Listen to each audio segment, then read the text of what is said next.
You're running late. The elevator doors slide open, and inside are four strangers. You step in. The doors close. Nobody speaks. Nobody smiles. Everyone suddenly becomes fascinated by the glowing floor numbers, or a tiny crack in the wall, or absolutely anything except each other. It's only 30 seconds, yet somehow it feels much longer. Why? What invisible rule just took over the room? Because something far older than elevators is quietly controlling every person inside. And once you notice it, you'll never ride an elevator the same way again. At first, it seems strange. These people aren't enemies, they're not arguing, nothing dangerous is happening, so why does conversation disappear the instant the doors close? Most people assume it's just awkwardness, but awkwardness isn't an explanation, it's a symptom. The real reason began long before buildings had elevators, long before cities, long before written language. Imagine waking up 40,000 years ago. You're part of a small hunter-gatherer group. Almost everyone you meet is familiar, your family, your friends, your tribe.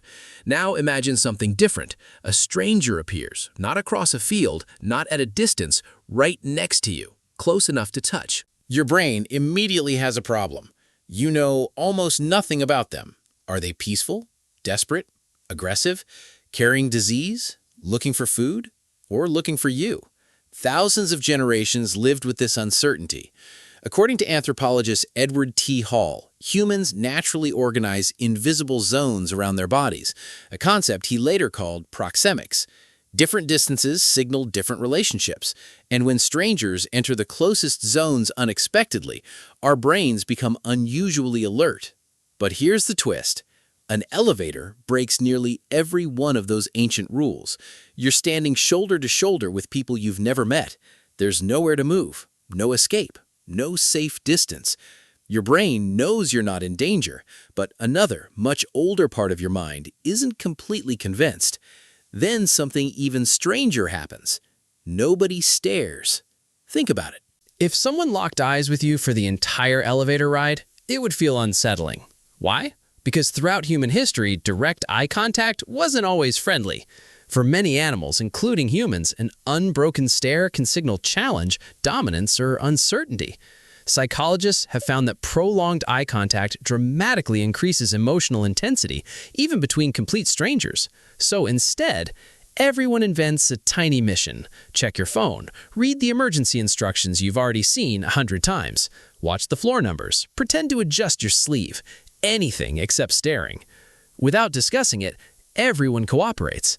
It's one of the fastest social agreements humans ever make.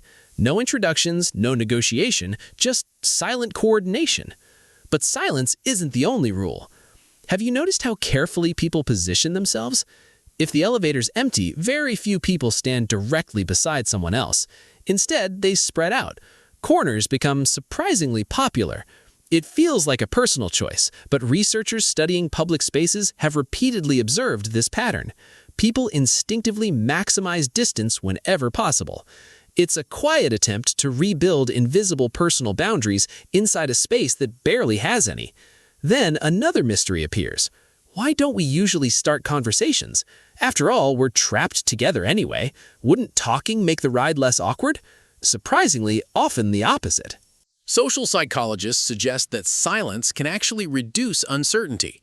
Conversation creates expectations. Should you keep talking after the elevator stops? What if the other person isn't interested? What if you accidentally say something embarrassing? Silence asks nothing. Everyone understands it. It's socially efficient. For less than a minute, strangers enter what almost feels like a temporary social timeout. No one is expected to become friends. No one is expected to entertain anyone. The only shared goal is reaching the destination. Then the door is open, and just like that, the invisible spell ends. People walk away. Some never even glance at each other again. It's remarkable when you think about it. 5 complete strangers briefly shared one of the smallest rooms imaginable, without speaking, without planning, without conflict. And it usually works. Of course, not every culture follows these unwritten rules in exactly the same way. Researchers comparing societies have found that ideas about personal space, conversation, and acceptable eye contact vary around the world. Some cultures naturally stand closer together, while others prefer more distance. Yet across almost all societies, being unexpectedly confined with unfamiliar people still creates subtle social adjustments.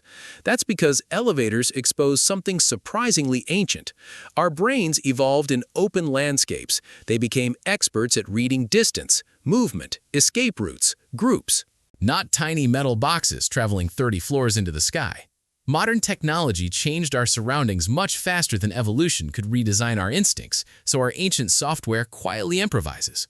Look away, stay still, respect invisible boundaries, avoid creating unnecessary tension. For a few seconds, everyone participates in an unspoken survival strategy that no one remembers learning. And maybe that's the most fascinating part. The elevator isn't teaching us how modern humans behave, it's revealing how ancient humans still live inside modern minds. Every silent ride is a reminder that beneath business suits, backpacks, headphones, and smartphones, our brains are still carrying instructions written tens of thousands of years ago, instructions that activate without permission in one of the smallest rooms we'll ever enter. The next time the elevator doors close and silence fills the room, remember, it isn't empty at all. It's filled with invisible rules shaped by countless generations of human survival. We may live in skyscrapers now, but for a few quiet seconds between floors, our oldest instincts are still the ones pressing the buttons.